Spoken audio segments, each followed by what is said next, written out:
সুপ্রিয় শিক্ষার্থীরা, সবাইকে স্বাগতম জানাচ্ছি এডুকেটর একাডেমির পক্ষ থেকে।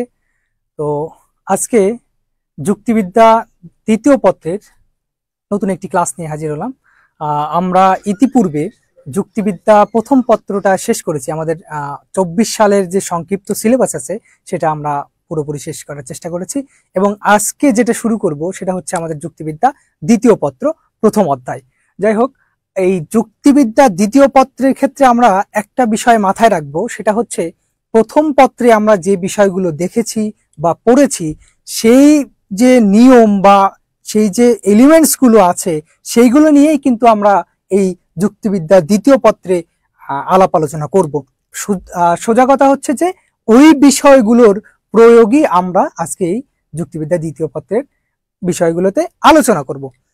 তো যুক্তিবিদ্যা দ্বিতীয় পত্রের প্রথম যে অধ্যায়টা, এই অধ্যায়ে আমাদের আলোচনার বিষয় হচ্ছে যৌক্তিক সংজ্ঞা।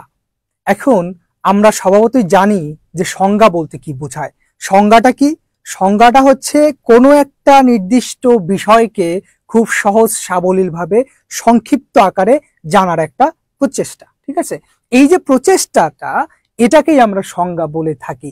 এখন এই যুক্তির সংজ্ঞাটা কেমন হবে, যৌক্তিক সংজ্ঞাটা কি রূপ, বা যৌক্তিক সংজ্ঞার যে প্রকারভেদ বা এর বিষয়বস্তুগুলো কেমন, সেগুলো নিয়ে আমি আজকে আলোচনা করব। তো বরাবরের মতো আমি আজকে আপনাদের সাথে আছি শুভ ভাইয়া। তো ইতিপূর্বে আমি যে ক্লাসগুলো নিয়েছি প্রথম পত্রের, সেগুলো হয়তো আপনারা খুব সুন্দরভাবে বুঝতে পেরেছেন। এখন তাহলে আমরা শুরু করি আমাদের যৌক্তিক সংজ্ঞা। দেখেন, আমি একটা কথা প্রথমেই বলি যে সংজ্ঞা হচ্ছে সেটা যা খুব সহজ এবং সাবলীল ভাবে কোনো একটা বিষয়ের পরিচয় দেয়, সেটাই হচ্ছে কোনো কিছুর সংজ্ঞা। এখন যৌক্তিক সংজ্ঞা বলতে কি বুঝি, এটা বলা হয় যে যৌক্তিক সংজ্ঞা হলো যুক্তিবিদ্যার প্রধান মৌলিক ও গুরুত্বপূর্ণ বিষয়। এখন ইউরোপীয় দর্শনের ইতিহাস থেকে জানা যায়, অর্থাৎ আমরা এই যে যুক্তিবিদ্যার আলোচনাটা শুরু করেছি, এটা এসেছে কোথা থেকে? এটা কিন্তু আমরা মূলত ওই ইউরোপীয় যে যুক্তি চিন্তা ছিল, যেটা শুরু হয়েছিল অ্যারিস্টটলের হাত ধরে, এই যে ইউরোপীয় চিন্তাধারা, এই সময়টা আমরা দেখতে পাই যে অ্যারিস্টটলের যে সময়টা ছিল 384 খ্রিস্টপূর্ব থেকে 322 অব্দ পর্যন্ত, পূর্ব পর্যন্ত। এখন এই যে যৌক্তিক সংজ্ঞা, এই সংজ্ঞাগুলো কিভাবে দেওয়ার চেষ্টা করেছেন সেগুলোই আমরা একটু জানি।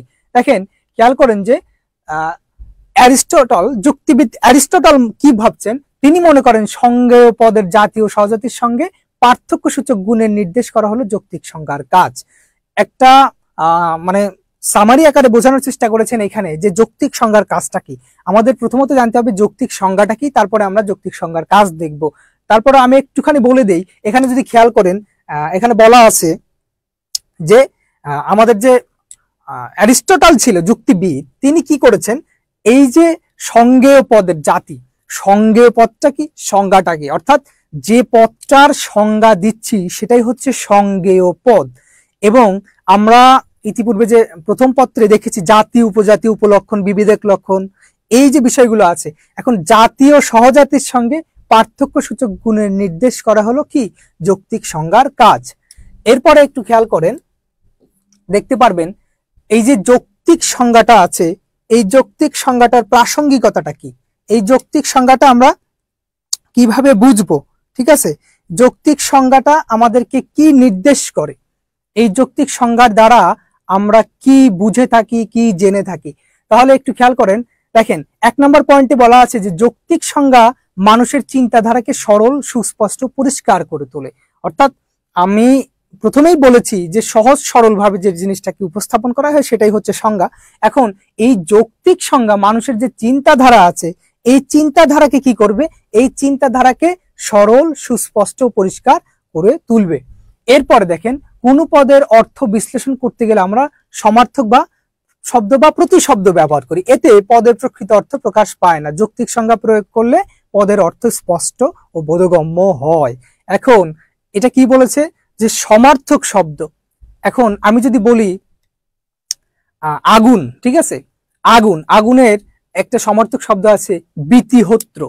এখন এই বাংলার যে একটা সমার্থক শব্দ আছে বীতিহোত্র, এই আগুনের, এই আগুনটার ক্ষেত্রে কিন্তু আমরা খুব সহজভাবেই বুঝতে পারছি যে আগুনটা কি, কিন্তু যখনই আমি বলবো বীতিহোত্র তখন কিন্তু আমরা আসলে ওই বাক্যটি দ্বারা কি নির্দেশ করছে, ওই শব্দটি দ্বারা কি বোঝাচ্ছে সেটা কিন্তু আমরা খুব সহজভাবে বুঝতে পারি না, আমাদের কাছে অনেক কি হয়ে যায়, কঠিন হয়ে যায়। সুতরাং এই যে যৌক্তিক সংজ্ঞাটা আছে, এই যৌক্তিক সংজ্ঞার মাধ্যমে আমরা কি করব, ওই যে পদের সমার্থক শব্দ বা প্রতিশব্দ যেটাই বলি ওইগুলোকে দূর করে আমরা সহজ সরলভাবে উপস্থাপন করার চেষ্টা করি, কিসের মাধ্যমে, এই যৌক্তিক সংজ্ঞার মাধ্যমে। ঠিক আছে, এরপরে দেখেন আমাদের 3 নম্বর পয়েন্টটি কি বলছে, যৌক্তিক সংজ্ঞা প্রদানের মাধ্যমে দুর্বোধ্য বিষয়কে সুবোধ্য করা যায়, জটিল বিষয়কে সরল করা যায় এবং কঠিন বিষয়কে সহজ করা যায়। আমি একটা কথা মানে প্রথমেই যেটা বলেছিলাম এখনো বলছি, সংজ্ঞা হচ্ছে সহজ সরল ভাবে প্রকাশ করবে। সুতরাং যৌক্তিক সংজ্ঞার কাজটা কি, দুর্বোধ্য বিষয়কে সুবোধ্য, জটিল বিষয়কে সরল বিষয় এবং কঠিন বিষয়কে সহজ বিষয় হিসেবে উপস্থাপন করে হচ্ছে যুক্তিবিদ্যার এই যে যৌক্তিক সংজ্ঞার কি কাজ। এরপরে দেখেন যৌক্তিক সংজ্ঞার মাধ্যমে শব্দ পদের অপ্রাসঙ্গিক দোষ বর্জন করা যায়। আমরা শব্দ বা পদ যেটাকে বলে থাকি, পদ কাকে বলে আমরা বলছিলাম যে যুক্তিবিদ্যার ভাষায় যেটা একটা কি হয়, যুক্তিবাক্যের উদ্দেশ্য বা বিধায় রূপে ব্যবহৃত হয় সেটাকে আমরা পদ বলেছিলাম। এবং এই যে পদগুলো আছে এই পদগুলোর কি করে, অপ্রাসঙ্গিকতা যদি থাকে সেটাকে দূর করে হচ্ছে আমাদের এই যৌক্তিক সংজ্ঞা। এতটুকু তো ক্লিয়ার। এরপর আরো কিছু পয়েন্ট আছে আমাদের, দেখেন 8টার মতো পয়েন্ট আছে। এরপর দেখেন যে পদের অর্থ প্রকাশ করার জন্য আমরা অনেক সময় নয়ার্থক শব্দের কি করে থাকি, প্রয়োগ করে থাকি, কিন্তু এই নয়ার্থক শব্দ দ্বারা পদের প্রকৃত অর্থ বা সত্যিকারের অর্থ বোঝায় না। অর্থাৎ একটা বিষয়কে যখন আমরা নয়ার্থক মানে না বোধক ভাবে ইয়া করার চেষ্টা করি, যেমন আমি ধরেন একটা এক্সাম্পল দিলাম যে বললাম যে বিধান হয় ভালো ছেলে, এটা একটা মানে ইতিবাচক বাক্য, আমি স্বীকার করে নিলাম। এখন এটা কিন্তু এভাবে বলতে পারি বিধান কি ভালো ছেলে নয়, এখানে কিন্তু না বোধক একটা বিষয় চলে আসলো, প্রশ্নবোধক হয়ে গেছে যদিও। এখন এই যে নয়ার্থক শব্দের যে প্রয়োগটা আছে, ঠিক আছে, এইটা দ্বারা কিন্তু সত্যিকার অর্থ প্রকাশ পাচ্ছে না, আমরা কি বোঝাতে চাচ্ছি সেটা বোঝা যাচ্ছে না। সুতরাং এই যে আমাদের যৌক্তিক সংজ্ঞা এটা কি করবে, আমাদের এই নয়ার্থক শব্দের কি করবে, এই যে অসুবিধা বা দোষগুলো আছে সেগুলোকে রিমুভ করবে। এরপরে আসেন 6 নম্বর পয়েন্টে, দেখেন যৌক্তিক সংজ্ঞা প্রদানের মাধ্যমে শব্দের পুনরুক্তি ও সংগতি দূর করা যায়। একই শব্দ 2 বার আসবে, একই কথা 2 বার আসবে, এইটাকে আমরা কি করব, রিমুভ করব, কার মাধ্যমে, যৌক্তিক সংজ্ঞার মাধ্যমে। এরপরে দেখেন 7 নম্বর পয়েন্টে, যৌক্তিক সংজ্ঞার মাধ্যমে শব্দের ভান্ডার বৃদ্ধি করা যায় এবং কি করা যায়, এবং এই যে পদের যে তত্ত্বগত অর্থ আছে সেটাকে সুস্পষ্ট রূপে প্রকাশ করা যায়।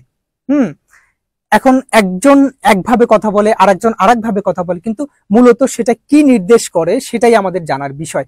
এখন এই যে দ্বৈততা, আলোচনার যে দ্বৈততা, শব্দের দ্বৈততা, অর্থবোধক যে বিষয়গুলো থাকে সেগুলোকে সুস্পষ্টভাবে একদম ক্লিয়ার অ্যাজ ইট ইজ, এটা দ্বারা কি নির্দেশ করে, খুব সহজভাবে প্রকাশ করবে আমাদের যৌক্তিক সংজ্ঞা। এখন যৌক্তিক সংজ্ঞার মাধ্যমে কি হচ্ছে, নিজের মতকে কিন্তু এখানে বলা আছে, দেখেন যে সংজ্ঞার মাধ্যমে নিজের মতকে অন্যের মতের প্রতি প্রভাব বিস্তার করা যায়। উপরিক্ত আলোচনা থেকে দেখা যায় যে সঠিকভাবে যুক্তি প্রণয়নের ক্ষেত্রে যৌক্তিক সংজ্ঞার গুরুত্ব, তাৎপর্য, অপ্রাসঙ্গিক এবং প্রাসঙ্গিকতা কি অনস্বীকার্য। তার মানে হচ্ছে কি, আমরা এই যে আমাদের দুর্বোধ্যতা, তারপরে জটিলতা, তারপরে ভাষার মধ্যে অনেক কিছু থাকে যেগুলো শব্দ বা পদের মাধ্যমে সৃষ্টি হয়, এইগুলোকেই কিন্তু আমাদের কি করে, এই যে অস্পষ্টতা, দুর্বোধ্যতা, এগুলোকে রিমুভ করার কাজ হচ্ছে আমাদের যৌক্তিক সংজ্ঞা নিয়ে নেয়। ঠিক আছে, তো এই হচ্ছে আমাদের যৌক্তিক সংজ্ঞার কাজ, প্রাসঙ্গিকতা। এতটুকু বোঝা গেছে তো যে যৌক্তিক সংজ্ঞাটা আসলে কি নির্দেশ করছে। হ্যাঁ, আশা করি এতটুকু বোঝা গেছে।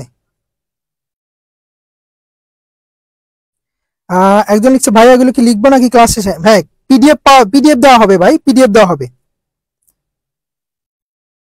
মনোবিজ্ঞান ক্লাস হবে, ওইটা হবে, সমস্যা নেই, হবে। ওয়ালাইকুম আসসালাম। গ্রুপ লাইভের লিংক তো না, লিংক এইখান থেকে তো পাওয়া যাবে, গ্রুপে এডুকেটিভ একাডেমি পেজে তো পাবেন। হ্যাঁ, এখানে জয়েন করলেই পাবেন, এখানে জয়েন দেন।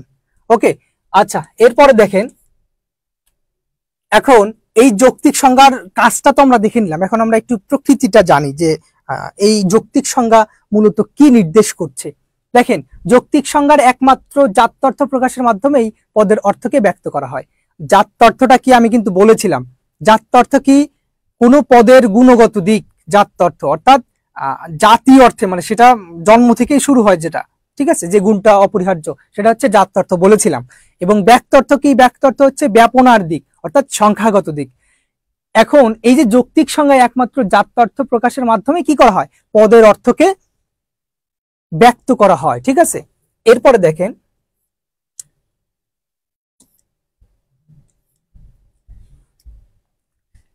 পদের যে অর্থ থাকবে, এই পদের অর্থকে পরিষ্কার স্পষ্ট প্রাঞ্জল করার ক্ষেত্রে যৌক্তিক সংজ্ঞা বর্ণনা সম্পর্কিত আলোচনা হচ্ছে যুক্তিবিদ্যার ক্ষেত্রে অত্যন্ত গুরুত্বপূর্ণ, সেটা আমরা জানি। এখন অনেকে কোনো পদের সংজ্ঞা প্রদান করতে গিয়ে সে পদের বর্ণনা দিয়ে থাকেন। একটা কথা মাথায় রাখতে হবে, সেটা হচ্ছে কি, যে আমি একটা পদের কি করলাম,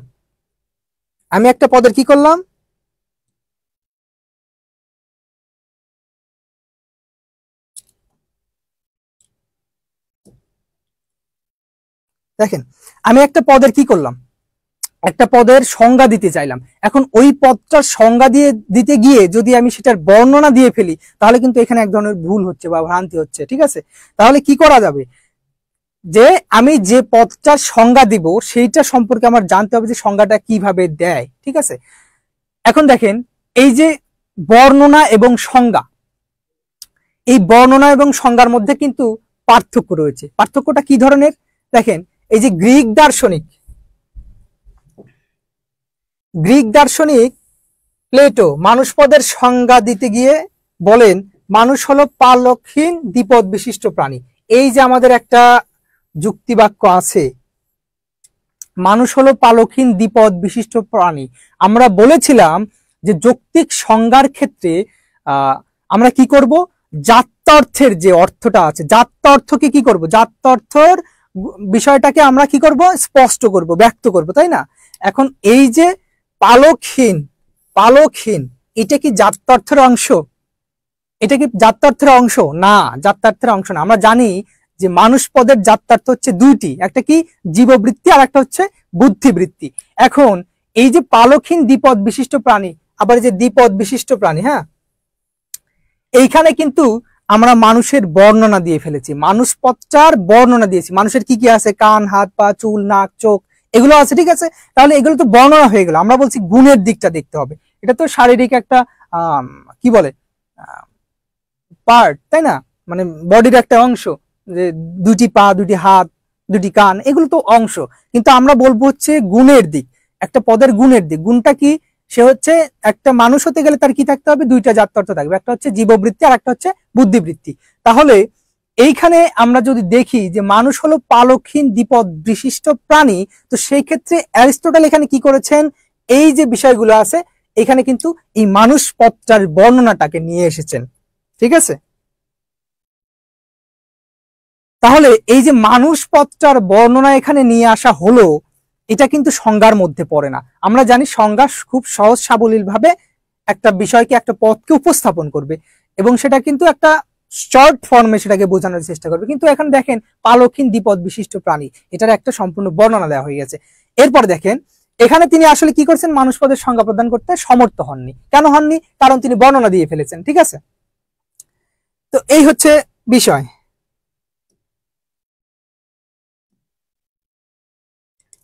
আচ্ছা, এরপর দেখেন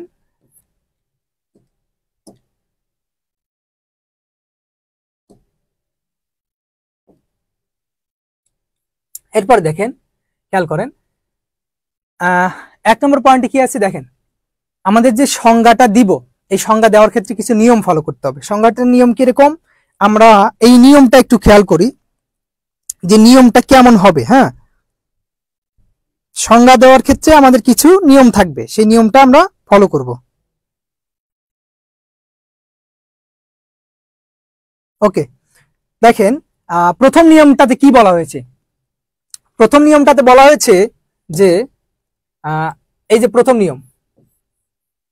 নিয়মটাতে বলা হচ্ছে যৌক্তিক সংজ্ঞার প্রথম নিয়ম হলো যে পদের সংজ্ঞা দিতে হবে সেই পদের জাত্যর্থের পূর্ণ উল্লেখ করতে হবে, এর বেশি জাত্যর্থ উল্লেখ করা যাবে না, আবার কম জাত্যর্থ উল্লেখ করা যাবে না। আমি বলেছিলাম যে মানুষ পদের জাত্যর্থ হচ্ছে দুইটি, একটা হচ্ছে জীববৃত্তি আর একটা হচ্ছে বুদ্ধিবৃত্তি, ঠিক আছে। তাহলে আমি মানুষ পদের যদি সংজ্ঞা দিতে চাই তাহলে আমাকে কি করতে হবে, ওই যে জাত্যার্থ আছে ওই জাত্যার্থের যথাযথ বিষয়টাকেই আমাকে উপস্থাপন করতে হবে, কমও করা যাবে না বেশিও করা যাবে না। এটা হচ্ছে প্রথম নিয়ম, ঠিক আছে, পূর্ণ উল্লেখ থাকতে হবে। যেমন আমরা একটুখানি দেখি এক্সাম্পল, মানুষ পদের সংজ্ঞা দিতে গিয়ে বলতে হবে মানুষ হয় বুদ্ধিবৃত্তি সম্পন্ন জীব। দেখেন এই যে বুদ্ধি আর এই যে জীব, মানুষ পদের পূর্ণ জাত্যার্থের উল্লেখ করা হয়েছে, আর কিছু বাকি আছে মানুষ পদের জাত্যার্থের উল্লেখ করার ক্ষেত্রে। মানুষ হয় বুদ্ধিবৃত্তি সম্পন্ন জীব, আমি বলেছিলাম মানুষ পদের দুইটি জাত্যার্থ আছে, একটা হচ্ছে জীববৃত্তি আর একটা হচ্ছে বুদ্ধিবৃত্তি। এখন এই যে জাত্যার্থটা আছে আমি একটাও কিন্তু বাদ দিইনি, আমি দুইটাই কিন্তু উল্লেখ করেছি, ঠিক আছে। তার মানে হচ্ছে আমি মানুষ পদের একটা পূর্ণ সংজ্ঞা দিয়ে ফেলেছি। এখন যদি বলতাম মানুষ হয় বুদ্ধিবৃত্তি সম্পন্ন হাস্যপ্রিয় দ্বিপাত বিশিষ্ট পালকহীন জীব, তাহলে কিন্তু এই মানুষ পদের সম্পূর্ণ আমি মানে সংজ্ঞা দেওয়ার ক্ষেত্রে কিন্তু আমি ভুল করে ফেলেছি। ভুলটা কি, বাহুল্য বলে মানে বেশি বলে ফেলেছি, ঠিক আছে। কারণ আমরা শুধুমাত্র জাত্যার্থের পূর্ণ উল্লেখ করব, আর কোনো কিছুর উল্লেখ করব না।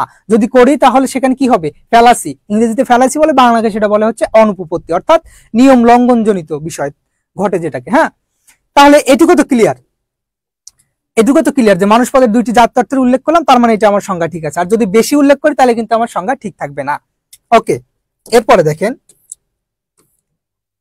2 নম্বরে কি বলা হয়েছে। 2 নম্বরে বলা হয়েছে যৌক্তিক সংজ্ঞার দ্বিতীয় নিয়ম হলো যে পদের সংজ্ঞা দিতে হবে সেই পদটি থেকে সংজ্ঞাটি স্পষ্টতর হতে হবে, সংজ্ঞায় কোনো রূপক বা দুর্বোধ্য ভাষা ব্যবহার করা যাবে না। যেমন চতুর্ভুজ হলো 4টি বাহু দ্বারা বিশিষ্ট একটি সমতল ক্ষেত্র। দেখেন কি করা হয়েছে এখানে, আমরা কি করেছি যে চতুর্ভুজ হলো 4টি বাহু দ্বারা বিশিষ্ট একটি সমতল ক্ষেত্র, ফাইন। তাহলে এই যে উদাহরণটা দিলাম, এখানে একটা চতুর্ভুজ হতে গেলে আমার যা যা দরকার আমি ততটুকুই বলেছি, এর বেশি বলি নাই, ঠিক আছে। এখন যদি বলতাম চতুর্ভুজ হলো 4টি বাহু দ্বারা, 4টি লাল নীল সাদা সবুজ কালো বাহু দ্বারা বেষ্টিত একটি সুন্দর দেখতে চমৎকার একটি সমতল ক্ষেত্র, তাহলে কি হবে, হবে, হবে না। তার মানে কি আমার যতটুকু প্রয়োজন আমি ততটুকুই এখানে ব্যবহার করব, ঠিক আছে। এখানে কোনো ধরনের দুর্বোধ্য ভাষা ব্যবহার করব না, তাহলে কিন্তু আমাদের কি হবে, ভুল হবে। ভুলটা কি সেটা আমি পরবর্তীতে আলোচনা করব আমরা যখন এটাতে যাব। এখন দেখেন 3 নম্বরের নিয়মটাতে কি বলা হয়েছে, যে পদের সংজ্ঞা দিতে হবে সেই পদের প্রতিশব্দ বা সমার্থক শব্দ ব্যবহার করা যাবে না। কি করা যাবে না, প্রতিশব্দ বা সমার্থক শব্দ ব্যবহার করা যাবে না। দেখেন একটু এক্সাম্পলটা যদি খেয়াল করেন তাহলে দেখতে পাবেন যে মানুষ হয় মানব সন্তান। বিষয়টা এখানে কি হলো, মানুষ, আমরা জানি যে মানুষ পদের যদি সংজ্ঞা দিতে চাই, যৌক্তিক সংজ্ঞা যদি দিতে চাই, তাহলে আমার কি করতে হবে, মানুষ পদের যে জাত্যার্থ আছে সেটার পূর্ণ উল্লেখ করতে হবে। এখন এই যে মানব সন্তান, এই যে মানব সন্তান, এই মানব সন্তান কি মানুষ পদের জাত্যার্থের মধ্যে পড়ে, পড়ে না। কারণ আমরা জানি যে মানুষ পদের ক্ষেত্রে দুইটি জাত্যার্থ, একটা হচ্ছে জীববৃত্তি আর একটা বুদ্ধিবৃত্তি। এখন এইখানে বলা হয়েছিল যে সংজ্ঞা দিতে হবে সেই পদের যেটা জাত্যার্থের উল্লেখ থাকবে, ঠিক আছে। এখন এই যে মানুষ পদের জাত্যার্থের উল্লেখ না করে আমরা কি করেছি, প্রতিশব্দ বা সমার্থক শব্দ। এখন দেখেন মানুষ আর মানব এই দুইটা বিষয় কি সেম না, একই জিনিসকে নির্দেশ করছে না। মানুষ মানব তাহলে কি এটা সমার্থক শব্দ হয়ে গেছে বা প্রতিশব্দ হয়ে গেছে, তাই না। তাহলে মানুষ আর মানব একই বিষয়কে নির্দেশ করছে, এখানে কোনো জাত্যার্থের উল্লেখ নেই, সুতরাং এখানে কিন্তু আমাদের ভুল হয়ে গেছে, তাই না। তাহলে কি করতে হবে, মানুষ হয় কি বুদ্ধিবৃত্তি সম্পন্ন জীব, এটা হচ্ছে আমাদের এক্সাম্পল সঠিক, কিন্তু এইখানে দেওয়া আছে ভুল। কেন, কারণ আমরা মানুষ শব্দের সংজ্ঞা দিতে গিয়ে কি করেছি, মানুষ পদটির সংজ্ঞা দিতে গিয়ে আমরা এখানে প্রতিশব্দ বা সমার্থক শব্দ ব্যবহার করে ফেলেছি। এরপরে দেখেন 4 নাম্বারটা একটু খেয়াল করেন, যৌক্তিক সংজ্ঞার 4র্থ নিয়ম হলো সংজ্ঞায় সর্বদা সদার্থক ভাষা ব্যবহার করতে হবে, কোনো নয়ার্থক ভাষা ব্যবহার করা যাবে না। তাহলে কি দেখলাম যে আমাদের এই 4 নাম্বার নিয়মটা কি বলছে, যে যৌক্তিক সংজ্ঞায় যে পদটা সংজ্ঞা দিব সেখানে শুধুমাত্র সদার্থক ভাষা ব্যবহার করতে হবে, অর্থাৎ কি অ্যাফার্মেটিভ সেন্টেন্স, তাই না। অ্যাফার্মেটিভ সেন্টেন্স ব্যবহার করতে হবে, হ্যাঁ বোধক বাক্য থাকতে হবে, কোন ধরনের না বোধক বাক্য থাকা যাবে না, তাহলে আমাদের সেটা সংজ্ঞা হবে না, যৌক্তিক সংজ্ঞা হবে না। তাহলে এই এক্সাম্পলটা একটু খেয়াল করি কিরকম, যে মানুষ হয় বুদ্ধিবৃত্তি সম্পন্ন জীব। এটা আমরা কি করেছি, হ্যাঁ বোধক বাক্য, মানুষ হয়। এখন এই জায়গায় হয়ের পরিবর্তে আমি যদি লিখতাম নয়, তাহলে কিন্তু হয়ের জায়গায় যদি নয় লিখতাম, যে মানুষ নয় বুদ্ধিবৃত্তি সম্পন্ন জীব, তাহলে কিন্তু আমাদের সংজ্ঞাটা দেওয়া হতো না। সুতরাং এখানে আমাদের কি করতে হবে, এটা থাকবে না, এটা থাকবে না, আমাদের শুধুমাত্র কি হবে, মানুষ হয় মানে সদার্থক ভাষা ব্যবহার করতে হবে। ঠিক আছে, এরপরে দেখেন এইখানে আরেকটা এক্সাম্পল একটু ক্লিয়ার করে দেই। দেখেন যে এই যে পাপ নয় পুণ্য, পাপ নয় পুণ্য, পাপ নয় পুণ্য, এই যে আমরা পাপের সংজ্ঞা দেওয়ার ক্ষেত্রে পাপ নয় পুণ্য এইটা যে বললাম, তাহলে এই পাপ আর পুণ্যর বিষয়টাকে আমরা অস্বীকার করে নিলাম, যে পাপ নয় পুণ্য, তার মানে কি পাপ আর পুণ্য বিষয়টা এক না। কিন্তু এখানে যে বাক্যটা কিন্তু সঠিক আছে, কিন্তু যুক্তিবিদ্যার ক্ষেত্রে আমরা যে যৌক্তিক সংজ্ঞার নিয়মটা আছে সেটাকে লঙ্ঘন করে ফেলেছি। কেন, আমরা বলেছিলাম যে যৌক্তিক সংজ্ঞায় সর্বদা সদর্থক বাক্য ব্যবহার করতে হবে, কোনো ধরনের নয়ার্থক বাক্য ব্যবহার করা যাবে না। যেহেতু এখানে নয় আছে, তার মানে কি আমরা একটা নেগেটিভ সেন্টেন্স এটা তৈরি করেছি, সুতরাং আমাদের এটা সঠিক হবে না। এরপরে দেখেন 5 নাম্বার, যৌক্তিক সংজ্ঞার পঞ্চম নিয়ম হলো যে পদের সংজ্ঞা দিতে হবে সেই পদের সাথে সংজ্ঞার্থ পদ সহজে রূপান্তরযোগ্য হতে হবে। অর্থাৎ মূল কথা হচ্ছে যে আমি যে পদটার সংজ্ঞা দেব, অর্থাৎ সংজ্ঞেয় পদ আর সংজ্ঞার যে পদটা থাকবে, একটা আর একটার সাথে কি করবে, ভাব বিনিময় করবে। ঠিক আছে, একটা আর একটাকে কি করবে, অ্যাড করবে, মানে বিকল্প হিসেবে ব্যবহার করতে পারি। ঠিক আছে, যেমন এখানে আমরা এক্সাম্পলটা দেখি যে মানুষ হয় বুদ্ধিবৃত্তি সম্পন্ন জীব, মানুষ হয় বুদ্ধিবৃত্তি সম্পন্ন জীব। তাহলে আমরা যদি এটা লিখি যে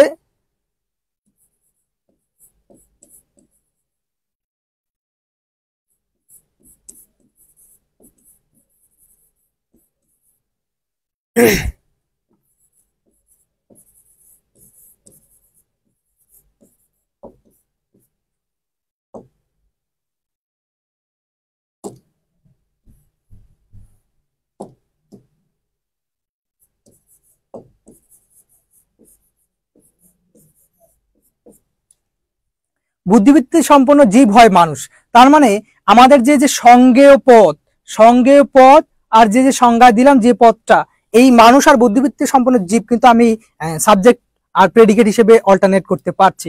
বুদ্ধিবৃত্তি সম্পন্ন জীব হয় মানুষ, এটা একটা কথা। তারপরে মানুষ হয় বুদ্ধিবৃত্তি সম্পন্ন জীব, তার মানে কি দুইটাকে যদি আমি অল্টারনেট করি, স্থানান্তরিত করি, তাহলে কিন্তু একটা আর একটার কি রূপান্তর যোগ্য হচ্ছে, তাই না? তাহলে এই ক্ষেত্রে আমাদের মিনিংটা সেমই থাকছে, তার মানে এইটা আমাদের সঠিক আছে। ঠিক আছে, এটা বোঝা গেছে তো? এটা বোঝা গেলে আপনারা একটু ক্লিয়ার লেখেন যে এটা বোঝা গেল কিনা। এটা বোঝা গেলে ক্লিয়ার লেখেন, এটা বোঝা গেলে ক্লিয়ার লেখেন।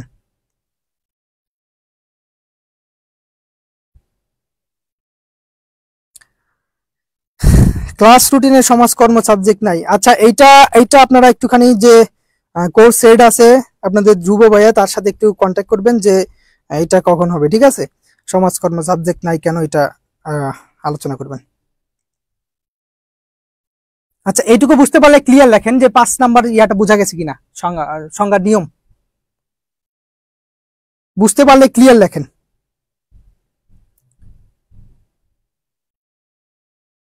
বুঝতে পারলে ক্লিয়ার লেখেন।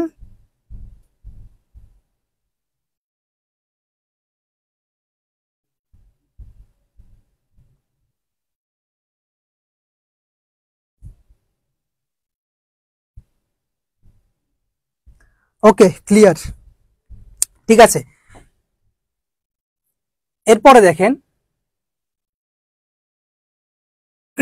এখন যে বিষয়গুলো আলোচনা করলাম, এই যে যৌক্তিক সংজ্ঞার যে আমরা 5টা নিয়ম দেখলাম, আমি বলেছি যে এই নিয়মগুলো যদি লঙ্ঘন করি তাহলে আমাদের কি হয়, ফ্যালাসি হয়, অর্থাৎ অনুপপত্তি ঘটে, তাই না? এখন এই অনুপপত্তি গুলো কেমন, এগুলো নিয়ে একটু আলোচনা করি। ঠিক আছে, এই যে নিয়মগুলো ছিল, 5টা নিয়ম ছিল, এই নিয়মগুলো যদি আমরা না মানি তাহলে সেটা যৌক্তিক সংজ্ঞা হচ্ছে না। এখন এই যৌক্তিক সংজ্ঞা যদি না হয় তাহলে এটা কোন শ্রেণীর নিয়ম লঙ্ঘন করছে সেটা একটু আমাদের জানা দরকার। দেখেন এই যে 1 নাম্বারটা একটু খেয়াল করেন, 1 নাম্বারটা খেয়াল করেন। আচ্ছা, কে বলছেন আবার বোঝান ভাইয়া। ইফাত ইসলাম, ঠিক আছে, আপনি একটুখানি এই এই ইয়াটা ফলো করেন, এটা ফলো করলে আপনি বুঝতে পারবেন 5টা নিয়ম। এই 5টা নিয়ম আবার রিপিট আসবে, ঠিক আছে। দেখেন প্রথমটা কি বলা হয়েছে, প্রথম নিয়মে বলা হয়েছিল, যুক্তিবিদ্যার যে প্রথমটা নিয়মটা ছিল সেখানে বলা হয়েছিল যে কোনো কোনো পদের সংজ্ঞায় জাত্যার্থের পূর্ণ উল্লেখ করতে হবে, জাত্যার্থের কম বেশি উল্লেখ করা যাবে না, ঠিক আছে। আমরা বলেছিলাম যে প্রথম নিয়মটা কি, জাত্যার্থের পূর্ণ উল্লেখ করতে হবে, জাত্যার্থের যে কয়েকটা গুণের কথা বলা হয়েছে সে সবগুলো গুণের উল্লেখ করতে হবে, যদি কম করেন হবে না, বেশি করলেও হবে না, যে কয়েকটা বলা হয়েছে সে কয়েকটাই করতে হবে। যেমন আমরা বলেছিলাম যে মানুষ হয় বুদ্ধিবৃত্তি সম্পন্ন জীব, তাই না। তাহলে এই যে বুদ্ধিবৃত্তি এবং জীববৃত্তি এই দুইটাই কিন্তু আমাদের মানুষ পদের সংজ্ঞায় চলে এসেছে, সুতরাং আমাদের সংজ্ঞাটা ঠিক আছে। কিন্তু যদি এই দুইটা বিষয় না থাকে, আমরা শুধু বললাম যে মানুষ হয় জীব, মানুষ হয় জীব বুঝলাম তো, গরুও তো জীব, ছাগলও তো জীব, তাই না, হাঁসও জীব, মুরগিও জীব, পাখিও জীব, সবই তো জীব, তাহলে এইগুলো তো জীব হয়ে যাচ্ছে, মানুষ তো সমান হয়ে যাচ্ছে। কিন্তু আমাদেরকে ওই যে এক্সাক্ট কথাটা রিপ্রেজেন্ট করতে হবে, ঠিক আছে। সেটা হচ্ছে কি, ওই যে জাত্যার্থের কথা বলা হয়েছে ওই জাত্যার্থের পূর্ণ উল্লেখ থাকতে হবে। তার মানে জাত্যার্থের যে কয়েকটা পদ আছে, শব্দ আছে, জাত্যার্থের যে কয়েকটা গুণ আছে সেই সম্পূর্ণ গুণের কথাই উল্লেখ থাকতে হবে। এটা হচ্ছে আমাদের প্রথম নিয়ম ছিল। এখন এই প্রথম নিয়মটা যদি আমরা কি করি, লঙ্ঘন করি, তাহলে আমাদের এই 4 ধরনের কি হয়, নিয়ম লঙ্ঘনজনিত অনুপপত্তি ঘটে। প্রথমটা কি, বাহুল্য সংজ্ঞা, অর্থাৎ যদি আমি বেশি বলি, আমি এখানে বুঝিয়ে দিচ্ছি, যদি আমি বেশি বলি যে জাত্যার্থের গুণের বাইরেও যদি আরো কোনো অতিরিক্ত গুণের কথা বলি তাহলে কিন্তু বাহুল্য সংজ্ঞা হয়ে যাবে। যেমন আমি এক্সাম্পল দিতে পারি যে মানুষ হয় দ্বিপাদ বিশিষ্ট পালক্ষীন বুদ্ধিবৃত্তি সম্পন্ন জীব, তার মানে কি আমি বেশি কথা বলে ফেললাম, এত কথা বলার দরকার নেই, মানুষটা এক্সাক্ট কি বুদ্ধিবৃত্তি সম্পন্ন জীব, সুতরাং আমাকে ওইটাই বলতে হবে। যদি বেশি বলি তাহলে বাহুল্য হয়ে গেল, ঠিক আছে।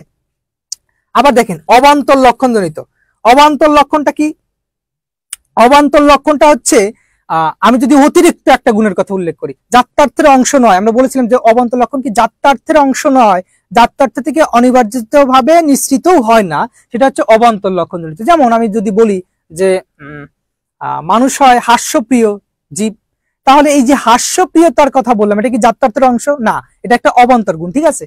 তাহলে এই অবান্তর লক্ষণজনিত সংজ্ঞা আমরা দিয়ে ফেললাম, এটা কিন্তু যৌক্তিক সংজ্ঞার মধ্যে পড়ে না, এটা হচ্ছে একটা অনুপপত্তি গেল, ঠিক আছে। আর হচ্ছে অব্যাপক সংজ্ঞাজনিত অনুপপত্তি। ব্যাপক আর অব্যাপক বিষয়টা কি আমি বলেছিলাম, ব্যাপক হচ্ছে বেশি পরিমাণে। এখন ওই যে আমরা বলেছিলাম যে এ যুক্তি বাক্যের ক্ষেত্রে, এ যুক্তি বাক্যের ক্ষেত্রে সর্বদা সাবজেক্ট ব্যাপ্য হবে, তাই না। এ যুক্তি বাক্যের ক্ষেত্রে সর্বদা কি হবে, সাবজেক্ট, এস, এস মানে সাবজেক্ট, সাবজেক্ট ব্যাপ্য হবে আর অবজেক্ট অব্যাপ্য হবে। এখন এই যে অব্যাপক সংজ্ঞাজনিত, এখন দেখা গেল যে আমাদের যে সাবজেক্ট আছে সেটা কি অবজেক্টের থেকে কি কম ব্যাপক, তাহলে কিন্তু আমাদের অব্যাপক সংজ্ঞাজনিত অনুপপত্তি হয়ে যাবে। আর একটা হচ্ছে কি যে অতি ব্যাপক, অতি ব্যাপক কি, অর্থাৎ সাবজেক্টের থেকে কি অবজেক্টের থেকে কি, সাবজেক্টের থেকে অবজেক্ট আরো বেশি ব্যাপক হয়ে যাচ্ছে, তাই না, তাহলে এটা আবার অতি ব্যাপক হয়ে যাচ্ছে। এই হচ্ছে বিষয়। পিডিএফ, পিডিএফ তো দেওয়া আছে, আপনারা গ্রুপে চেক করবেন।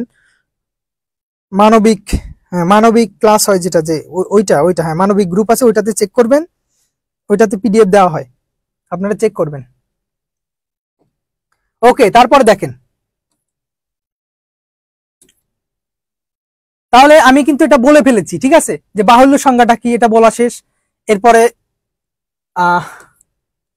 আরো যে 3টা বিষয় ছিল অবান্তর লক্ষণজনিত, যেটা আমি সেটাও বলে ফেলেছি। যেমন এই যে সকল মানুষ হয় দ্বিপদ বুদ্ধিবৃত্তি সম্পন্ন দ্বিপদ পান, এই যে দ্বিপদের কথা উল্লেখ করা হয়েছে, যে দ্বিপদ এটা একটা বাহুল্য গুণের কথা উল্লেখ করা আছে, ঠিক আছে। তার মানে কি এটা অতিরিক্ত একটা বিষয়কে অ্যাড করা হচ্ছে, বেশি হয়ে যাচ্ছে, সুতরাং এটা কি করা যাবে না, আমাদের আনা যাবে না, সুতরাং এটা একটা অবান্তর বিষয়ে চলে আসছে এখানে। এটা দ্বিপদটা কি মানুষ পদের অতিরিক্ত একটা অবান্তর গুণ, সুতরাং এটা আমাদের অবান্তর লক্ষণজনিত একটা অনুপপত্তি ঘটেছে। আচ্ছা, এরপরে দেখেন অব্যাপক, যেটা বলেছিলাম অব্যাপককে যে কম বেশির কথা বলেছিলাম এটা তো বুঝতে পারছেন। আর অতি ব্যাপক কি, যে সাবজেক্টের থেকেও অবজেক্ট বেশি ব্যাপক হয়ে যাচ্ছে, ঠিক আছে, তখন সেটা হবে কি যেমন এই দেখেন একটা এক্সাম্পল, যে অতি ব্যাপক কিভাবে হচ্ছে। সকল মানুষ হয় জীব। এখন এই যে মানুষ, এটা সাবজেক্ট, আর এই যে জীবটা এটা হচ্ছে প্রেডিকেট, ঠিক আছে। আমরা বলছিলাম এটা কিন্তু এই যে যেহেতু সকল মানুষ হয়, সকল মানুষ হয় তার মানে কি সার্বিক সদর্থক বাক্য, এ বাক্য। আমরা বলেছিলাম যে এ বাক্যের ক্ষেত্রে শুধুমাত্র কি হবে, সাবজেক্ট ব্যাপ্য হবে, সাবজেক্ট ব্যাপ্য হবে। কিন্তু এখানে দেখা যাচ্ছে যে এই যে মানুষ পদটা আছে এইটার সংখ্যা আর এই যে জীব পদটা আছে এইটার সংখ্যার মধ্যে একটা তারতম্য আছে। কেমন? এই এ যুক্তি বাক্যর ক্ষেত্রে শুধুমাত্র এস এর পরিমাণ বেশি হবে, মানে সাবজেক্ট বেশি থাকবে সবসময় অবজেক্টিভ থেকে। কিন্তু এখানে কি হচ্ছে, জীব, এই জীবের ক্ষেত্রে দেখা যাচ্ছে যে জীব কিন্তু সমস্ত সৃষ্টির যাদের প্রাণ আছে, জীবন আছে তাদেরকে বোঝাচ্ছে। মানুষ ছাড়াও আরো অন্যান্য যে প্রাণীগুলো আছে সেগুলো জীবের অন্তর্ভুক্ত। কিন্তু শুধু মানুষ এখানে সংখ্যার দিকে কম, তার মানে মানুষ পদ থেকে জীব পদটা বৃহত্তর। তার মানে এইটা হচ্ছে কি, এইটা হয়ে যাচ্ছে জাতি আর এইটা হয়ে যাচ্ছে উপজাতি। জাতিটা হচ্ছে জীব আর উপজাতি হচ্ছে মানুষ। তার মানে সাবজেক্টের থেকে অবজেক্টটা বেশি পরিমাণে হয়ে যাচ্ছে, সুতরাং এখানে অতি ব্যাপক হয়ে যাচ্ছে, ঠিক আছে। আর আমরা এর আগে যেটা বলছি যে কম ব্যাপক, তার মানে সাবজেক্ট কি থাকবে, সাবজেক্ট কম হয়ে যাবে আর ওটা হয়ে যাবে কি, ওটা হয়ে যাবে বেশি, ঠিক আছে। এই হচ্ছে আমাদের বিষয়। আচ্ছা, এরপরে আসেন যৌক্তিক সংজ্ঞার যে দ্বিতীয় নিয়মটা আছে, এই দ্বিতীয় নিয়ম অনুসারে বলা হচ্ছে যে পদের সংজ্ঞা দিতে হবে সেই পদটি কি হতে হবে, স্পষ্টতর হতে হবে, কোনো দুর্বোধ্য বা রূপক ভাষা ব্যবহার করা যাবে না। এখন যদি এইটা আমরা করি, দুর্বোধ্য বা রূপক ভাষা ব্যবহার করি, তো সেই ক্ষেত্রে আমাদের দুই ধরনের অনুপপত্তি ঘটছে। দেখেন কি, একটা হচ্ছে রূপক সংজ্ঞাজনিত অনুপপত্তি আর একটা হচ্ছে দুর্বোধ্য সংজ্ঞাজনিত অনুপপত্তি। মূল কথা হচ্ছে আমরা সংজ্ঞার মধ্যে কিন্তু পেয়ে গেছি যে রূপক বা দুর্বোধ্য ভাষা ব্যবহার করা যাবে না। রূপকটা কিরকম আমরা দেখব, অর্থাৎ একটা বিষয়েরই একটা মানে ওইটার একটা প্রতিরূপ আমরা ব্যবহার করবো। এক্সাম্পল দিলে বিষয়টা ক্লিয়ার হবেন। দেখেন এক্সাম্পল দেই আমি একটুখানি। দেখেন এই যে রূপক বিষয়টা বলা হয়েছে, দেখেন যদি কোনো পদের সংজ্ঞায় রূপক ভাষা ব্যবহার করা হয় তাহলে রূপক সংজ্ঞাজনিত অনুপপত্তি ঘটে, তাই না? এইখানে খেয়াল করেন, আমরা যদি এক্সাম্পলটা খেয়াল করি,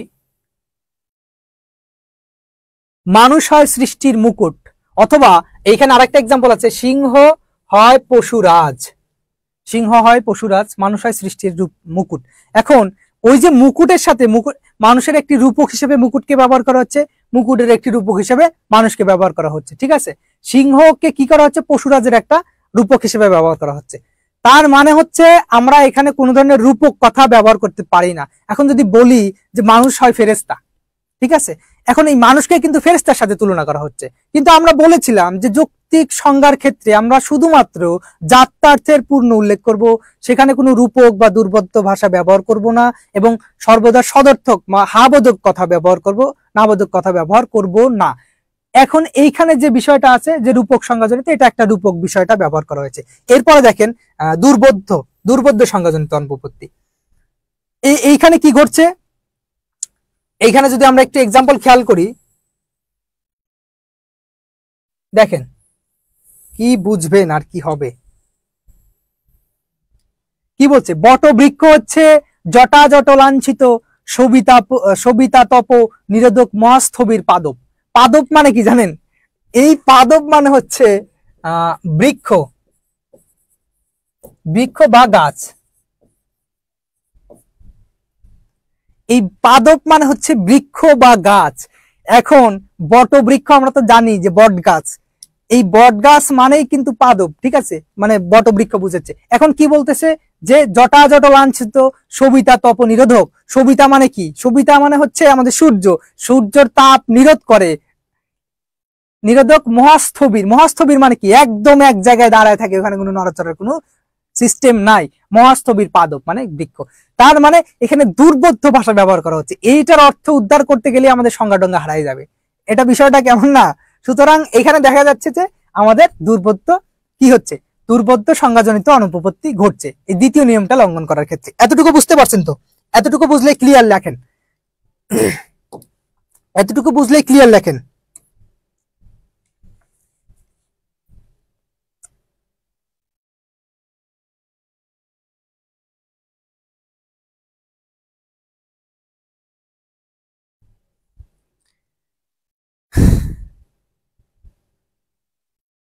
এতটুকু বুঝলে ক্লিয়ার লেখেন।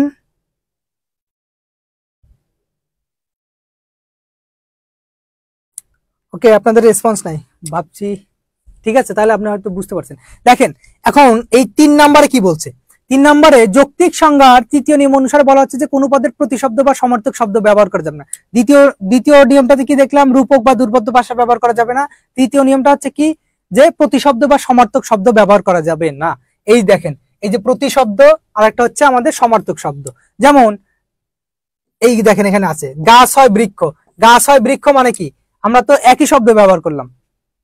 গাছ আর বৃক্ষ তো সমার্থক, এটা সমার্থক। হ্যাঁ, এখানে কি করলাম, সমার্থক শব্দ ব্যবহার করছি, তাই না? এখানে সমার্থক শব্দ ব্যবহার করা হয়েছে, তাহলে সমার্থক শব্দ ব্যবহার করব না। গাছ হয় বৃক্ষ। আবার দেখেন টাকা হয় অর্থ। অর্থ টাকা মানে কি, একই কথাই তো বোঝাচ্ছে। মানুষ হয় মনুষ্য জাতীয় জীব, তার মানে কি, এখানে আমরা কি করলাম, আবার এই প্রতিশব্দ ব্যবহার করে ফেললাম, মনুষ্য জাতীয় জীব। তারপর দেখেন মানুষ হয় মানব সন্তান, একই কথা কিন্তু আমরা একই জিনিসকে নির্দেশ করছে, সেটাই বুঝাচ্ছি। তার মানে এখানেও একটা অনুপপত্তি ঘটছে।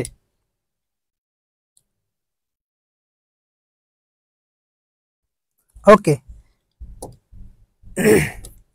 এরপরে আসেন। এরপর 4 নাম্বারটা দেখেন।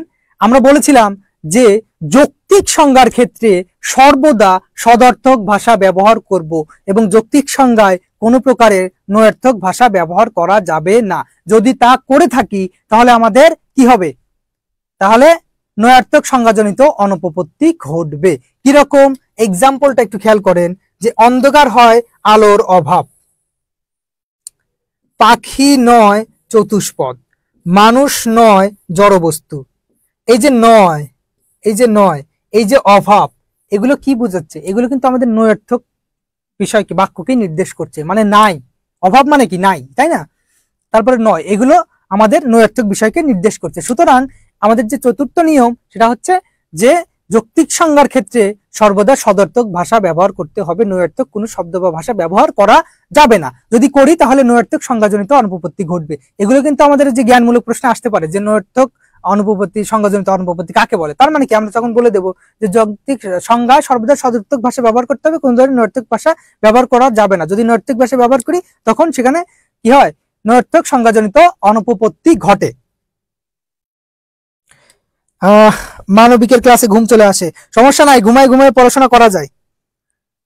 আফজাল আহমেদ, ঘুমায় পড়াশোনা করা যায়, অসুবিধা নাই। ঘুম পাইলে ঘুমান, অসুবিধা নাই, ঘুম পাইলে ঘুমাই যান। এতটুকু বোঝা গেল তো, এতটুকু বোঝা গেছে তো?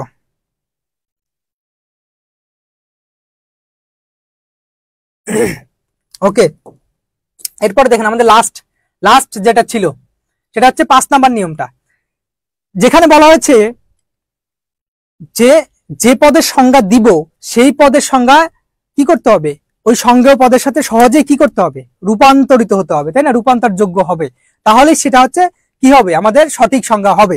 এখন সংজ্ঞার্থ পদের ব্যক্তার্থ হবে সংজ্ঞেয় পদের ব্যক্তার্থের সমান, দুইটা কিন্তু একই পরিমাণ থাকবে, কম না বেশিও না। মানে আমি যে পদটার সংজ্ঞা দিব আর যার যে সংজ্ঞাটা দিচ্ছি ওই দুটার কিন্তু পরিমাণ একই থাকতে হবে, ঠিক আছে? তাহলে আমাদের হচ্ছে সেই সংজ্ঞাটা সঠিক হবে। আর যদি এই নিয়মটা লঙ্ঘন করি তাহলে আমাদের 2 ধরনের অনুপপত্তি দেখা দিচ্ছে। একটা হচ্ছে অতিব্যাপক সংজ্ঞাজনিত অনুপপত্তি, আর একটা হচ্ছে অব্যাপক সংজ্ঞাজনিত অনুপপত্তি। আমি এর আগেই বলেছিলাম ব্যাপনার দিকটা কি, মানে পরিমাণের দিকটা, ঠিক আছে, আর যাত্রার্থের দিকটা বলেছিলাম কি, যে গুণগত দিক। তাহলে দেখেন আমরা অতিব্যাপক সংজ্ঞার ক্ষেত্রে দেখি কিভাবে হচ্ছে। হ্যাঁ, যে কোন পদের সংজ্ঞায় সংজ্ঞেয় পদের পূর্ণ ব্যক্তার্থের স্থলে, এখানে স্থলে হবে, হ্যাঁ এখানে স্থলে হবে, স্থলে, হ্যাঁ পদের পূর্ণ ব্যক্তার্থের স্থলে আংশিক ব্যক্তার্থ উল্লেখ করা হলে অতি ব্যাপক সংজ্ঞাজনিত অনুপপত্তি ঘটে। যেটা বলছিলাম যে ওই যে আমাদের সাবজেক্ট প্রেডিকেটের কি কম বেশির ক্ষেত্রে এই ধরনের অনুপপত্তি ঘটে, একই কথা বলেছিলাম। এগুলো খুবই ইজি। হ্যাঁ, এতটুকু বুঝতে পারছেন তো? এখন কিছু দৃষ্টান্ত আছে, দেখেন কিছু বিষয় আছে, আমরা একটু প্র্যাকটিস করি। দেখেন এই ক্ষেত্রে দেখেন যে কবি হয় মাধুর্য এবং আলোকের প্রচারক। কবি হয় মাধুর্য এবং আলোকের প্রচারক, এটা হচ্ছে রূপক সংজ্ঞাজনিত অনুপপত্তি। কেন? ওই যে মাধুর্য এবং আলোকের প্রচারক হিসেবে আমরা কি বলা হয়েছে যে কবির একটা রূপক হিসেবে ব্যবহার করা হয়েছে এইগুলোকে, সুতরাং রূপক সংজ্ঞাজনিত অনুপপত্তি। এরপর দেখেন বেদনা হয় আনন্দের অভাব, ওই যে বলেছিলাম যে অভাব নয়, এগুলো কি নেগেটিভিটি নির্দেশ করে, অভাব মানে কি নেগেটিভিটি নির্দেশ করে, সুতরাং নৈর্থক সংজ্ঞাজনিত অনুপপত্তি। ঠিক আছে, এরপরে দেখেন অক্সিজেন হয় এক প্রকার গ্যাস, অক্সিজেন হয় এক প্রকার গ্যাস। এখন এই অক্সিজেন ছাড়া কি আর পৃথিবীতে গ্যাস নাই? অক্সিজেন ছাড়া আর গ্যাস আছে কিনা? অবশ্যই আছে, নাইট্রোজেন আছে, হিলিয়াম আছে, কার্বন ডাই অক্সাইড আছে। তার মানে এই গ্যাস, এই যে অক্সিজেন হয় এক প্রকার গ্যাস, এইখানে কি হচ্ছে, এইখানে এইটার পরিমাণ বেশি হয়ে যাচ্ছে, এটার পরিমাণ কম হয়ে যাচ্ছে। ঠিক আছে, তার মানে কি এটা যদি বেশি হয়ে যায় অতি ব্যাপক সংজ্ঞাজনিত অনুপপত্তি হয়ে গেল, মানে বেশি ব্যাপক হয়ে যাচ্ছে, সাবজেক্টের থেকে অবজেক্ট বেশি পরিমাণে হয়ে যাচ্ছে। এরপরে দেখেন ভাত হয় একটি জিনিস যা বাংলাদেশের খাদ্য হিসেবে ব্যবহৃত হয়। এখন এই যে ভাত হয় একটি জিনিস যা বাংলাদেশের খাদ্য হিসেবে ব্যবহৃত হয়, এইটা তো আমরা তো এইভাবে সংজ্ঞা দিতে পারি না। শুধুমাত্র কি বাংলাদেশেই ব্যবহৃত হয় ভাত, আর বিদেশে বা অন্যান্য দেশে কি মানুষ ভাত খায় না? অবশ্যই খায়। তার মানে এখানে কিন্তু ভাতের যে অরিজিনাল যে জাত্যার্থের কথা সেটা উল্লেখ না করতে কি করছি, অবান্তর একটা কথা আমরা জুড়ে দিয়েছি যে বাংলাদেশের খাদ্য, মানে অতিরিক্ত কথা জুড়ে দিয়েছি। সুতরাং এটা হচ্ছে অবান্তর লক্ষণজনিত সংজ্ঞার দৃষ্টান্ত। আচ্ছা, আর একটা দেখেন গ্লেসিয়ার হয় একটি বরফের নদী, গ্লেসিয়ার হয় একটি বরফের নদী, এটা হচ্ছে এইটা একটু খেয়াল করেন, এটা কিন্তু আপনারা পড়েন নাই, হ্যাঁ এটা পড়াই নাই। দেখেন চক্রক সংজ্ঞাজনিত, চক্রক বিষয়টা কি, ওই ঘুরে কিন্তু একই জায়গায় আসবে, চক্রাকার মানে বৃত্তাকারে ঘুরবে। ঠিক আছে, চক্রাকারে ঘুরবে। গ্লেসিয়ার, গ্লেসিয়ার একটি বরফের নদী, তাহলে গ্লেসিয়ার এইটার অর্থটা কিন্তু আমাদের বরফের নদীকে নির্দেশ করে, ঘুরে ফিরে আবার বরফের নদীর কাছে চলে আসছে, মানে চক্রাকারে ঘুরে আসছে। হ্যাঁ, আবার দেখেন বিশ্ববিদ্যালয় একটি শিক্ষা প্রতিষ্ঠান, ওই যে বিশ্ববিদ্যালয় ছাড়া কি আর শিক্ষা প্রতিষ্ঠান নাই? আছে।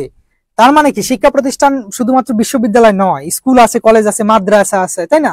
আরো অনেক ধরনের বিষয় আছে, শিক্ষা প্রতিষ্ঠান আছে। তার মানে কি এইখানে এটার পরিমাণ বেশি হয়ে যাচ্ছে, তার মানে অতি ব্যাপক সংজ্ঞাজনিত। এরপরে আছে মানুষ হয় একটি শিক্ষিত জীব। এখন মানুষ হয় একটি শিক্ষিত জীব, এইখানে দেখেন এই যে শিক্ষিত জীব, মানুষের মধ্যে আবার শিক্ষিত আছে, অশিক্ষিতও আছে। এখন এইটার পরিমাণ বেশি হয়ে যাচ্ছে, এটার পরিমাণ কম হয়ে যাচ্ছে।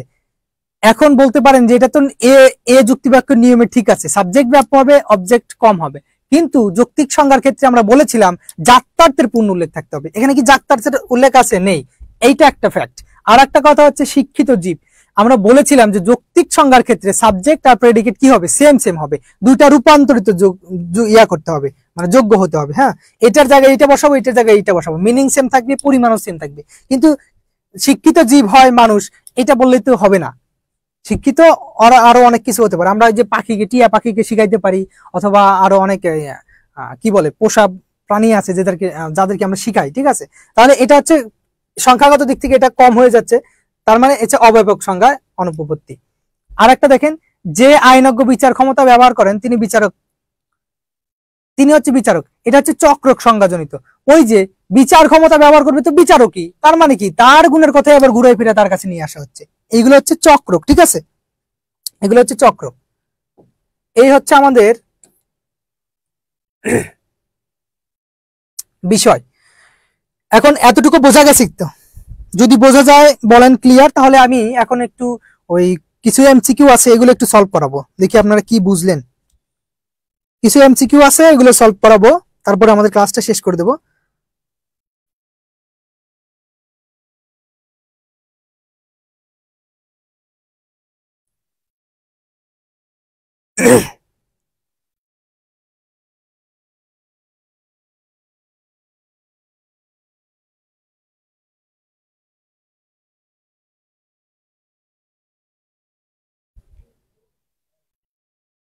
ওকে, ক্লিয়ার।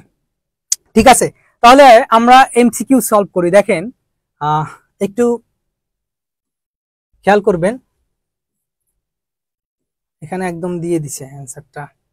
আচ্ছা, অধিকাংশ পদের কয়টি দিক থাকে? এখানে আমরা দেখছি দুইটা দিক আছে। ঠিক আছে, এখানে আমাদের দুইটি দিক আছে, অধিকাংশ পদের দিক থাকবে দুইটি।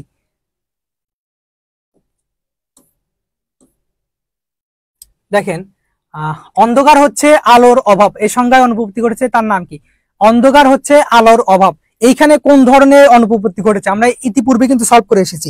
আপনারা একটুখানি কমেন্ট করবেন যে এইটার অ্যান্সার এইটা হবে, আপনারা কমেন্ট করবেন।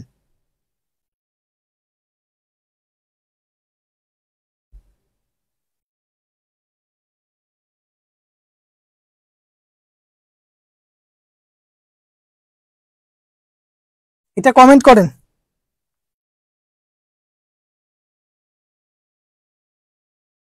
দুইয়ের ঘ।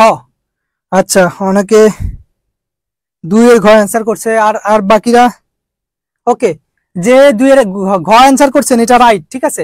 আমরা বলছিলাম যে অভাব, আমরা বলছিলাম যে অভাব, অভাব অর্থ বোঝায় হচ্ছে আমাদের না বোধক বাক্য, ঠিক আছে, না বোধক, না বোধক। সুতরাং আমাদের এটা হচ্ছে ঘ অ্যান্সার, অ্যান্সার রাইট। হ্যাঁ, ওকে। এরপরে দেখেন সংজ্ঞা প্রদান করা হয় কিসের? বস্তুর, পদের, ব্যক্তির নাকি বিষয়ের? সংজ্ঞা প্রদান করা হয় কিসের? যুক্তিবিদ্যার ভাষায়। দেখেন 3 নাম্বার অ্যান্সার করেন, 3 নাম্বার অ্যান্সার করেন। সংজ্ঞা প্রদান করা হয় কিসের? সংজ্ঞা প্রদান করা হয় কিসের?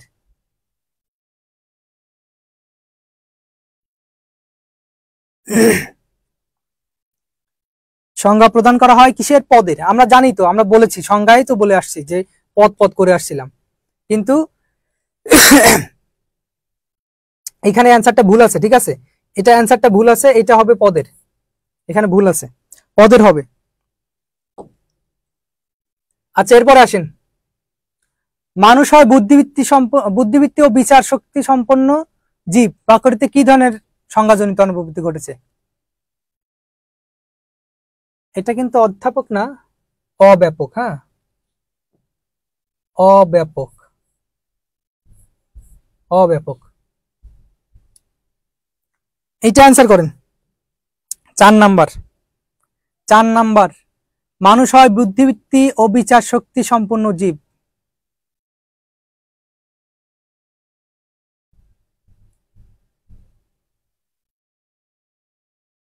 এইটা কি? 4 নাম্বারে অ্যান্সার করেন। দেখেন আমরা বলছিলাম কি যে অতিরিক্ত কথা বলা যাবে না, যেটা এক্সাক্ট যেটা তথ্য আছে সেটাই উল্লেখ করতে হবে।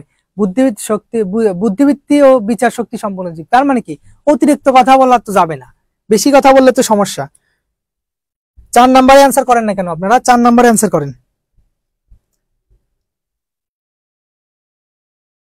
4-এ গ একজন বলছেন, গ 4-এ একজন গ বলছেন।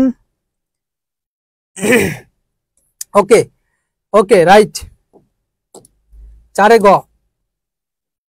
এরপরে আসেন, গাছ হয় বৃক্ষ। এটা কি? গাছ হয় বৃক্ষ, বাহুল্য, দুর্বোধ্য, চক্রক নাকি রূপক? গাছ হয় বৃক্ষ, এটা কি চক্রক, রূপক, দুর্বোধ্য নাকি বাহুল্য? 5 নাম্বারে অ্যান্সার করেন।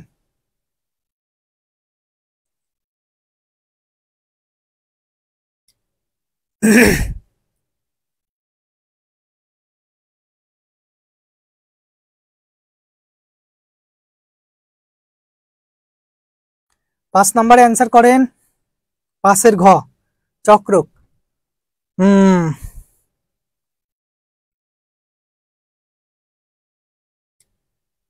ওকে, 5-এর ঘ রাইট। হ্যাঁ, চক্র, কারণ কি এই গাছের কথা ঘুরে ফিরে, মানে বৃক্ষটা হচ্ছে গাছকেই নির্দেশ করছে, একই জিনিস ঘুরে ফিরে একই জিনিসকেই নির্দেশ করছে, তার মানে কি চক্রক দোষ। আর রূপক অর্থ কি? আমরা বলছিলাম যে মানুষ হয় সৃষ্টির মুকুট।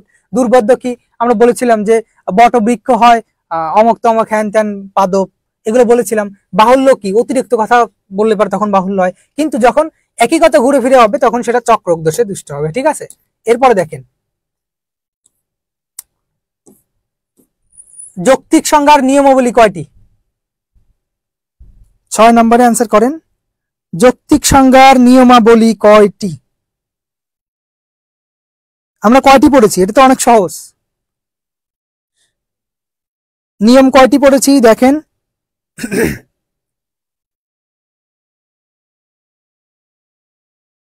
5টি রাইট, 5টি রাইট। ওকে, এরপর দেখেন যৌক্তিক পদের কি উল্লেখ করতে হয়, অথবা যৌক্তিক সংজ্ঞায় পদের কোন দিকটি বিশ্লেষণ করা হয়। এইটা আমরা বলেছিলাম যে পদটার সংজ্ঞা দিব সেই পদ্ধতি 1 নম্বর নিয়মটাই বলেছিলাম, 1 নম্বর নিয়মটাই সেটা হচ্ছে যে সেই পদের জাত্যর্থের পূর্ণ উল্লেখ থাকতে হবে। তার মানে কি, যৌক্তিক পদের কি উল্লেখ করতে হয় আমরা জানি, তাহলে কি উল্লেখ করতে হয় আমরা তো জানি সেটা জাত্যর্থ, তাই না? জাত্যর্থের উল্লেখই তো আমাদের মূল কাজ, তাই না? তারপরে আমরা অ্যান্সার দেখি, দেখেন এটা জাত্যর্থ।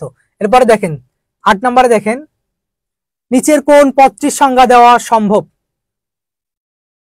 কোনটির সংজ্ঞা দেওয়া সম্ভব, কোনটির সংজ্ঞা আমরা দিতে পারবো?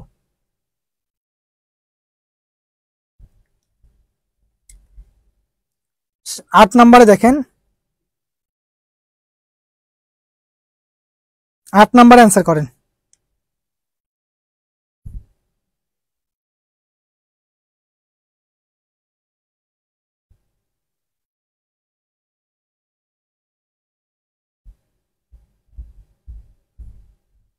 আটের ঘ লিখছেন একজন,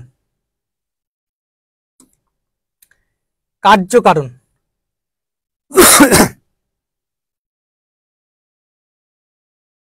দেখেন এখানে দেওয়া আছে কার্যকারণ, অ্যান্সারটা ভুল আছে। হ্যাঁ, এটা ভুল আছে, এটা ভুল আছে।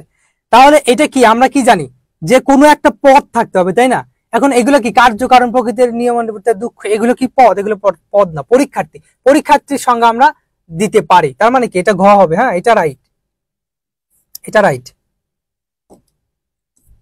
পরেরটা দেখেন, বাহুল্য সংজ্ঞা বলতে কি বুঝো? বাহুল্য সংজ্ঞা বলতে কি বুঝো? বাহুল্য সংজ্ঞা বলতে কি বুঝো?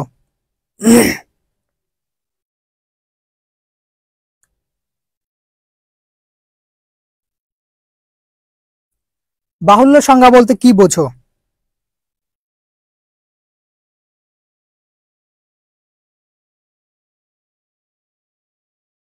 আমাদের 8 নম্বর প্রশ্নটা একটু ভুল ছিল, ঠিক আছে?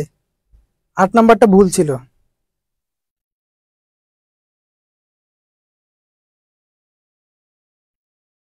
বাহুল্য সংজ্ঞা বলতে কি বোঝো? আপনারা ডি অ্যান্সার করেছেন। হ্যাঁ,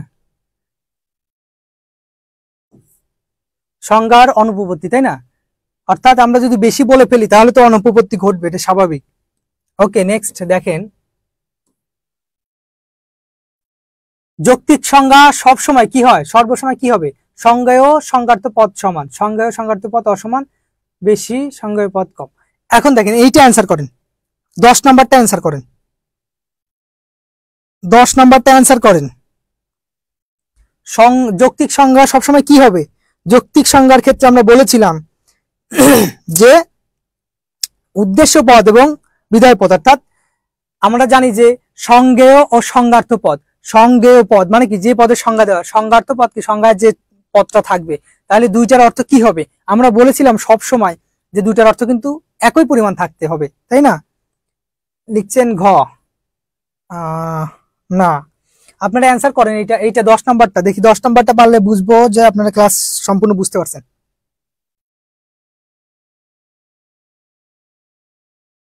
ক অ্যান্সার করছেন, রাইট, ক অ্যান্সার রাইট আছে। দুটা সেম থাকতে হবে, ঠিক আছে? দুটা সেম থাকতে হবে, দুইটা সেম থাকতে হবে। আমাদের এখানে দেখছি কিছু ভুল আছে। হ্যাঁ, এটা কিন্তু ভুল, এটা হবে হচ্ছে আমাদের ক।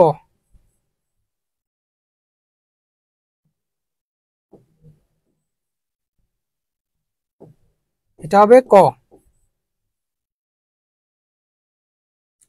সংজ্ঞেয় এবং সংজ্ঞার্থ পদ দুইটা সমান হবে, কারণ কি, সমান যদি না হয় আমরা তো এক্সচেঞ্জ করতে পারবো না, আমাদের কিন্তু নিয়মের মধ্যে ছিল। তো এত দূর তো বোঝা গেল আমাদের ক্লাস। তো আমাদের ক্লাস আজকে এতটুকুই ছিল। নেক্সট যেদিন ক্লাস হবে বৃহস্পতিবার একই সময় ক্লাস হবে আমাদের যুক্তিবিদ্যার দ্বিতীয় পত্রের দ্বিতীয় অধ্যায় আমরা ক্লাস নেব, ঠিক আছে? তো সবাইকে অনেক অনেক ধন্যবাদ আজকে ক্লাসে অ্যাটেন্ড করার জন্য। নেক্সটে আবার বৃহস্পতিবার ক্লাস হবে। সবাইকে অনেক অনেক ধন্যবাদ।